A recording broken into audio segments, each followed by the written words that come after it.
You tested them.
So you can see this list of 9, and then of course we've added Iran to the list because we do know that they are working on it and probably at some point will successfully develop a nuclear weapon. As you saw in that video, South Africa actually dismantled their nuclear weapons program in favor of peace, and that be in favor of that. Again, I mentioned this before we got on spring break, but I've actually been to Hiroshima.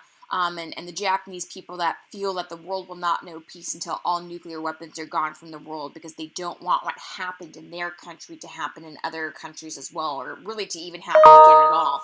So a lot of people are sort of hoping that at some point all nuclear weapons will be dismantled, although I don't think that's going to happen. Just a couple of years ago, maybe it was last year, both President Trump of the United States and Vladimir Putin, who's basically the president of Russia, had backed out of this deal that was signed back in the 1980s between both the United States and the Soviet Union, which said that the United States and the Soviet Union would limit the amount of nuclear weapons that they have.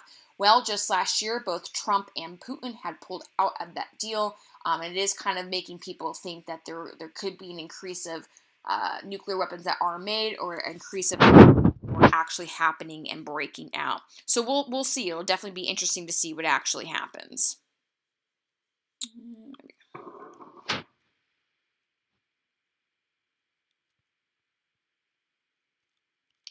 We already did this. There we go. So exactly how destructive is a nuclear blast? So to kind of give you an idea of like the blast wind, and I'm going to show you like a little video that kind of demonstrates this, but the blast wind can exceed 1,000 miles per hour. Just to give you an idea of how fast 1,000 miles per hour is, your average like tornado or hurricane, those are typically about 300 miles per hour. So 1,000 miles per hour, I mean, it is incredibly fast. And of course, the damage that it's going to do would be crazy. And things flying through the air at that speed become exceptionally dangerous. And we saw this in that Hiroshima documentary. You had the one girl who was talking about there were shards of glass all throughout her body. And the reason that those pieces of glass were able to stick into her body the way that they were was because of the wind. Because at that point, when they're flying around at that speed, once it hits something, it's going to hit it really hard and become exceptionally dangerous. In addition to heat as the effects, in addition to heat as an effect that drops pressure and weakens structures and blows them apart simultaneously, you'll see the debris blows everywhere at speeds greater than hurricanes already mentioned. So we're going to see this little video of a test that was done with the nuclear weapons. I usually have a different video, but it wasn't available. But you'll kind of see how the test works here. Inside the Holocaust, cameras record the havoc.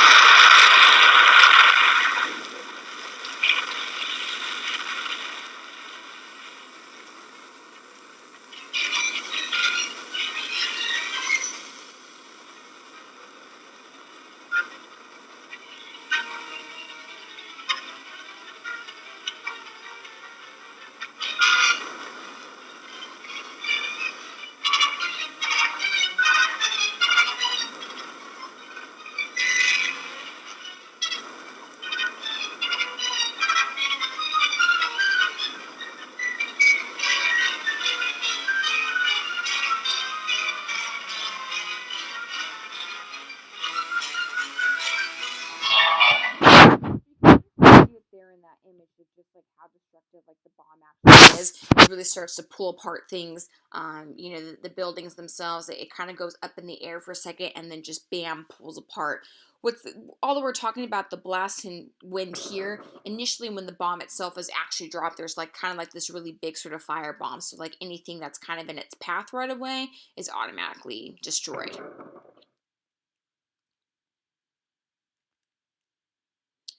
So this was something that I had shown you guys as well. I can never pronounce this correctly, but it's like Gubalco. It starts with the G. But this was the building that was in Hiroshima, and this is, of course, what it looked like after the nuclear bomb was actually dropped. And, of course, if you go there today, that building is still there, pretty much intact as is. They really haven't touched it. As you can see, that would be the memorial that exists.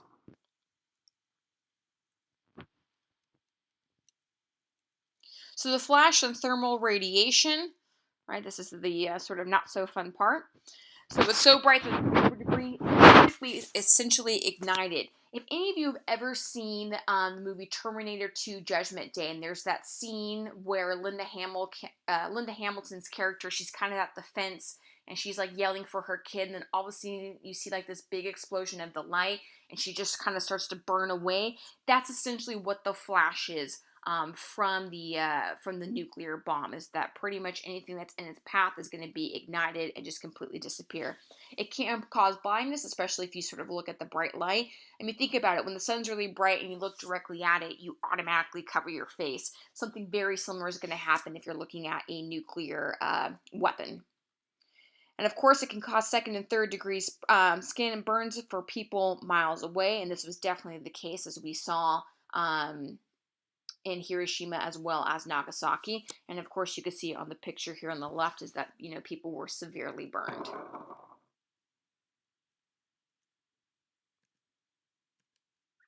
And of course, one of the more dangerous aspects from the bomb is sort of the after effects is going to be none other than radiation. Of course, it causes permanent health problems. It could cause cancers, deformities, as well as impotence. And this was certainly happening a lot in Japan. You would have women that were around with the bomb and they would be completely fine. And then years later, they would have kids and they would be born and they would have birth defects. And people didn't understand why it was happening. And then they had figured it out that it was from the radiation from the bomb itself. Even today, scientists don't really understand the full effects that radiation has.